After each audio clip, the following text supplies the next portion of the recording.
Long అయితే ఒకసారి అయితే ఇక్కడ దిగాల.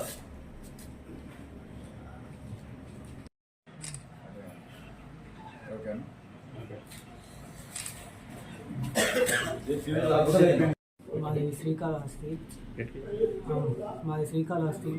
మేము ఒక 6 మంది ఫ్రెండ్స్ అందరం కలుసుకొని వచ్చాము అక్కడ గుంజన చెరువుకి.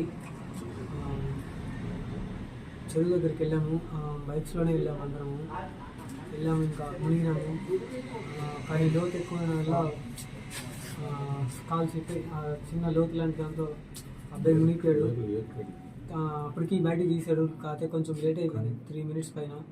తీసిన తర్వాత ఫస్ట్ ఎయిడ్ చేసాము, అయినా లాభం లేకుండా పోయింది. ఇంకా తర్వాత పోలీస్ కాల్ చేస్తే వచ్చి తీసుకొని వచ్చారు బయటకు అడవిలో నుంచి. దారి తెలియలేదు, ఇంకా అడవిలో తప్పిపోయినాం కాబట్టి టైంకి పోలీసులు వచ్చి హెల్ప్ చేసి తీసుకొచ్చారు బయటకి.